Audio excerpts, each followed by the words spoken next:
Here are my top 20 new iPhone and iPad games from the first half of 2024.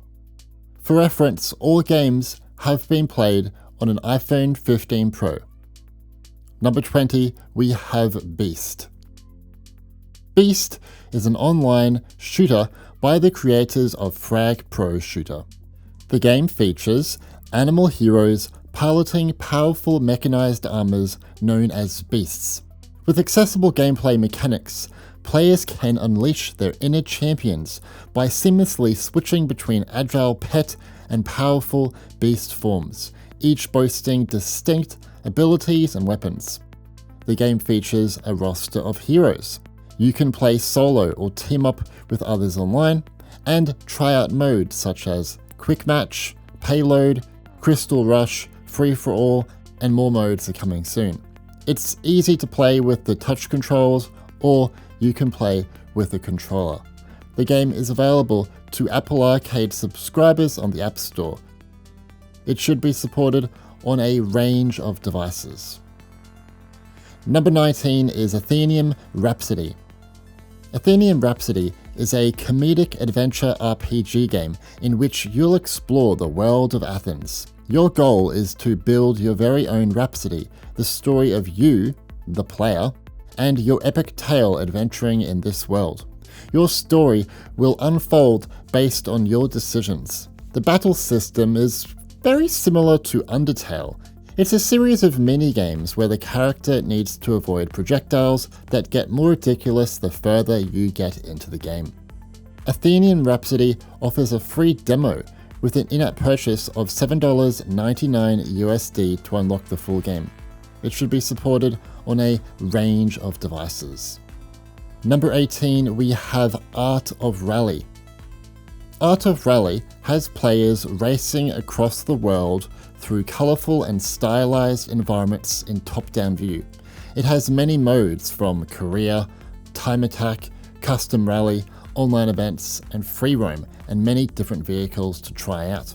It's very important to note, the game is closer to a racing sim in terms of its challenge. It's a challenging game. The physics model is heavily focused on vehicle weight transfer. Also keep in mind, the port has issues with performance. Sometimes it can go well below the 60 FPS target on my iPhone 15 Pro at high settings. I strongly recommend a controller for this one too, as it's not easy to play with the touch controls. Art of Rally costs $7.99. It requires a device with an A12 chip or later. Number 17 is Luna the Shadow Dust. Luna is a fully animated point-and-click adventure filled with both wonder and puzzles. The story is told in an interesting way, wordlessly as well as through cinematics. I can't leave out the delightful original soundtrack, which is also worth checking out. Enter an ancient tower at the edge of the world and solve its mysteries. A young boy and his companion are both playable and necessary to solve the puzzles. My favorite part of the game is that each puzzle stands by itself without requiring hidden items or backtracking. Luna the Shadow Dust costs $4.99. It should be supported on a range of devices. Number 16, we have Cozy Grove Camp Spirit. Cozy Grove is back with their sequel, Camp Spirit. It's a cute, relaxing life sim RPG. This time, a bus crash has left you stranded alone on a mysterious but lovely, sweet island. Explore the island and meet and befriend ghostly spirit bears who need your help to remember their pasts and find peace. Players can customize their campsite by crafting, decorating, and building furniture to bring life and color back to this island. The main end goal is to repair the bus and get the heck out of there. Cozy Grove Camp Spirit is available to Netflix subscribers on the App Store. It requires a device with an A11 chip or later. Number 15 is Afterimage. Afterimage is a hand-drawn 2D action-adventure that emphasizes fast-paced combat with diversified character builds, non-linear levels, and a gripping story set in the ruins of a fantasy world. It comes with very polished combat. It's really good and satisfying. Decent mechanics, and the art style is super gorgeous. Pretty, it's lovely. The consensus with this game though is that the map is a little too big and it would be more engaging if it was more condensed. The touchscreen buttons are not too overwhelming, but I would still suggest playing the game with a controller. Afterimage costs $5.99 USD. It should be supported on a range of devices. Number 14, we have Wildfrost. Wildfrost is a challenging, tactical, rogue-like deck builder. There are over 160 cards to unlock here. Daily runs, challenges, events, customization options, elemental items, powerful charms to equip, a dynamic counter system, card companions, and different leaders to choose from. Long sentence. Why did you do that, Stuart? Don't forget to expand and develop the hub town between runs too. The mobile version of Wildfrost includes an all-new tutorial and difficulty scaling storm bell system. This is ideal for those of you who find the game challenging, like me. Wildfrost offers a free demo with a separate in-app purchase to buy the full game for $6.99 USD. It should be supported on a range of devices. Number 13 is Slice and Dice. Slice and Dice is a tactical, dice-rolling, roguelike combat game. Take control of 5 heroes, each with their own unique dice. Fight your way through 20 levels of monsters and try to take on the final boss. If you lose a single fight, you have to start over. So it's all about being careful and also being lucky. You can play portrait and landscape mode as well, which is cool. In portrait mode, you get separate views for dice animations and combat, and I think that's lovely. Slice and Dice offers a free demo with an in-app purchase of $8.99 USD to unlock the full game. It should be supported on a range of devices. Number 12, we have Puyo Puyo Puzzle Pop. Created by the same development team behind the original Puyo Puyo console game, Puyo Puyo Puzzle Pop is the newest title in the classic and widely loved Japanese matching puzzle game franchise. The game features an original story, 24 playable characters from across the Puyo Puyo series, and real-time multiplayer battles with up to 4 players. The touch controls surprisingly are not good, so a controller is strongly recommended for this one, people. You can also connect an extra controller and play with a friend that way. Cool. Puyo Puyo Puzzle Pop is only available to Apple Arcade subscribers on the App Store. It should be supported on a range of devices. Number 11 is COD Warzone Mobile. Warzone Mobile aims to provide similar gameplay to the PC and console version of Warzone, but with mobile-specific alterations. Jump into modes such as the 20-minute Battle Royale or 10-minute Mobile Royale modes, a Zombie Royale mode, Resurgence, Mosh Pit, Plunder, and Kill Streak Roulette. I really like the gameplay of Warzone Mobile. However, I think people hype up the graphics too much. Yes, they are much better than COD Mobile, but the graphics are definitely not on par with PC and console. Even at the highest settings enabled, it's still nowhere near on par with PC and console. It also has mixed performance, getting lower than 60 FPS on most devices, even my iPhone 15 Pro. Anyway, it requires a device with an A11 chip or later, but for the best performance and better graphics, keep it to a device with an A15 chip or later. Number 10, we have Loop Hero. Loop Hero is a mashup of roguelike, deck building, and idler genres. It is set in a timeless world where its people have been plunged into chaos. Use your deck of mystical cards to place new enemies, terrain, buildings, and rewards in the path of your hero character.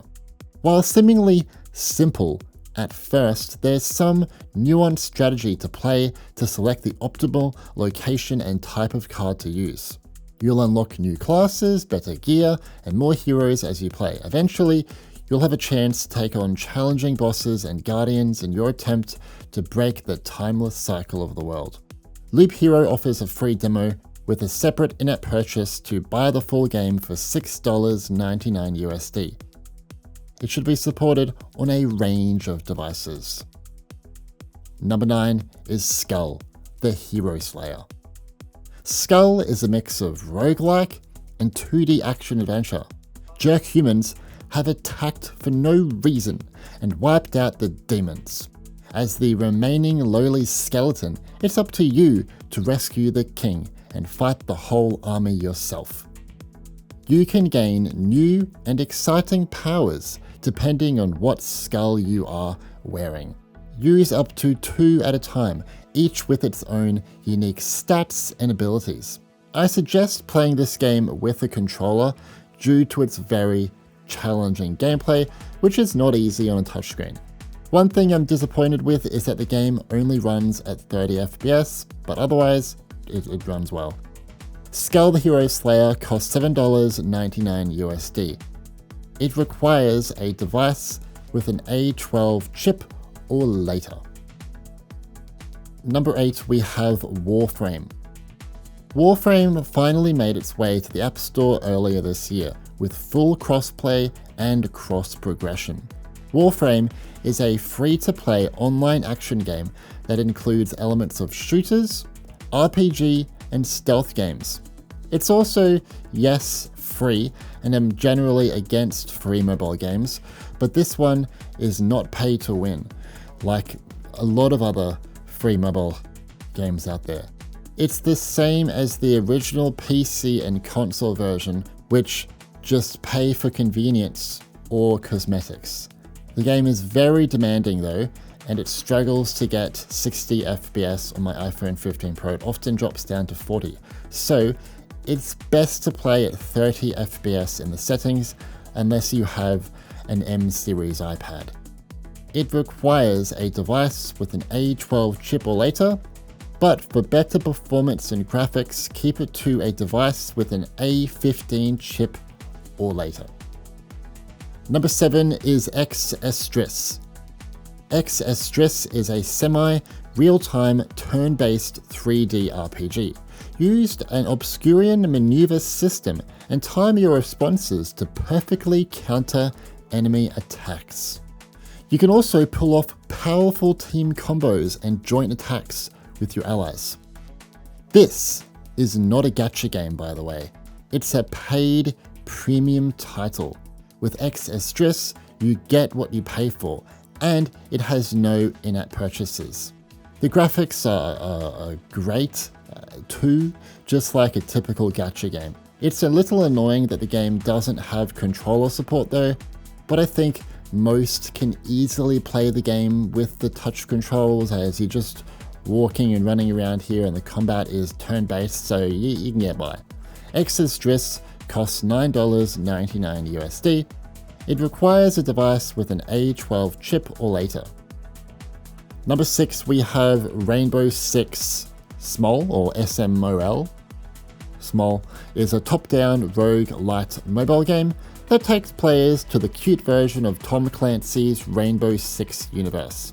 As players progress through fast-paced, procedurally generated missions filled with destructible environments, smart enemies, terrible traps, and challenging objectives, they will free territories, reap benefits, and recruit new operators and recruits to their cause.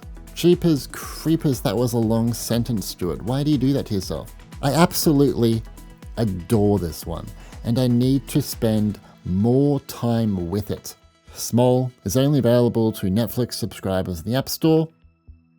It requires a device with an A11 chip or later.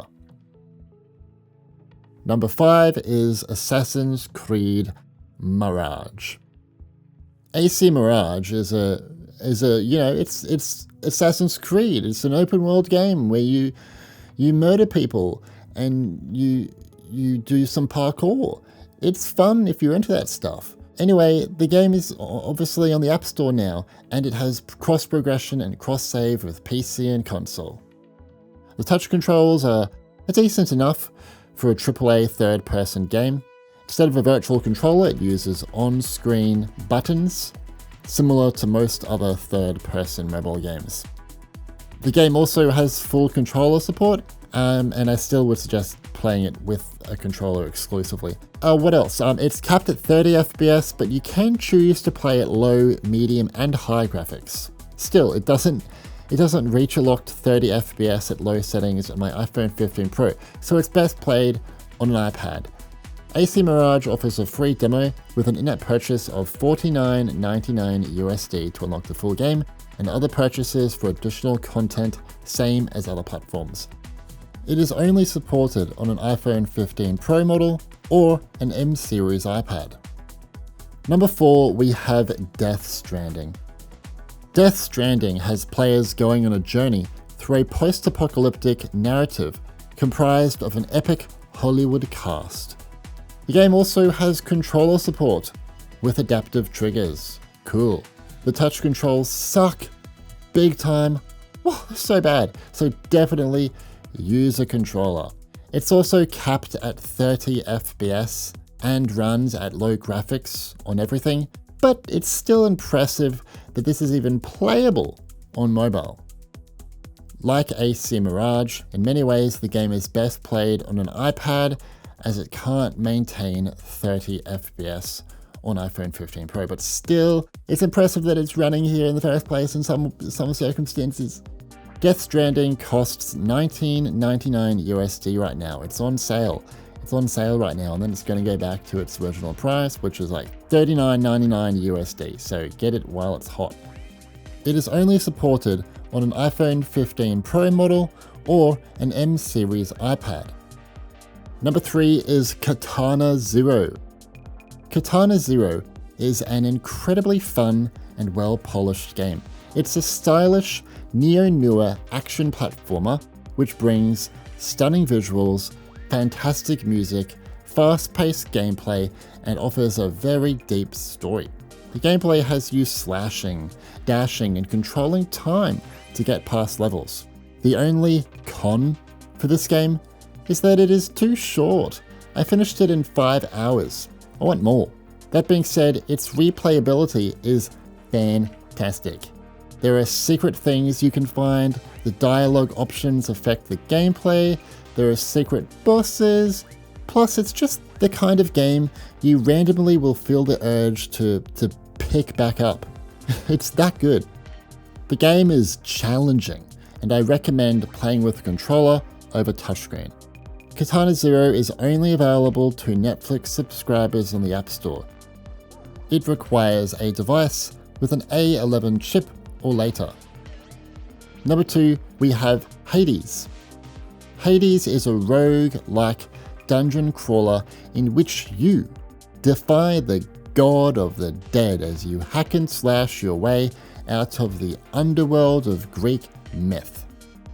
For the most part, it delivers exactly the same experience as the original game with high resolution and 60 FPS support all the way back to the iPhone 8, plus full controller support with rumble vibration, although yes, it's all locked behind a Netflix subscription, which might be off-putting to some. I also find the game doesn't take up the full screen real estate of iPhone and iPad displays, so there are black bars on the side, but it doesn't bother me. It bothers some, but it doesn't bother me. Anyway, as I said, Hades is only available to Netflix subscribers in the App Store. It requires a device with an A11 chip or later. Number 1, we have Resident Evil 7. Resident Evil 7 is my favorite iPhone and iPad game so far this year. Now, yes, I know, this game released on the 2nd of July, so technically it's not from the first half of 2024, but I think it would be stupid of me not to include it in this video. Anyway, RE7 is a fantastic first-person horror game, and it brought the Resident Evil series back to its roots and in many ways saved the franchise. It also delivers an unprecedented level of immersion that brings the thrilling horror up close and personal. We've been graced with a few AAA games lately on mobile, Apple Mobile, but most have had mixed performance on iPhone and iPad. RE7 is an older AAA release, so it's not that demanding, and because of this, it runs great on iPhone and iPad. It has manual resolution support and 3 graphics modes. Prioritized performance with 60 FPS, prioritized graphics with 30 FPS, and balanced, which runs at 30 FPS on iPhone 15 Pro and 40 FPS on M series iPads. The one gripe I have with the game are the awful touch controls. So yeah, a controller is strongly recommended for this one. Even if the touch controls were good, I still wouldn't play it with touch controls. You're just like, no. RE7 offers a free demo with an in-app purchase of $19.99 USD to unlock the full game. And the DLC is going for $20 USD. It is only supported on an iPhone 15 Pro model or an M series iPad. What do you think of my favorite iPhone and iPad games from the first half of 2024? Are you impressed or disappointed by what's on offer here? As usual, I'm mostly staying away from free-to-play games as I much prefer premium mobile games on this channel. Since the release of the iPhone 15 Pro last year, we are seeing some bigger modern AAA releases on the App Store, which is cool, although many of the new titles like AC Mirage, Death Stranding, RE4, RE Village don't run well on the A17 Pro chip, and some on the new iPads don't run very well. So it would be good to see some older AAA releases from Apple and other people. We know RE2 is coming at some point along with Sniper Elite 4, and both should run well because they're really old, kinda. And plus, Feral Interactive are about to announce something which is usually a fairly old AAA release. I'm really excited. I hope it's Tomb Raider 2013. Anyway, my name's Stewie and thanks for watching.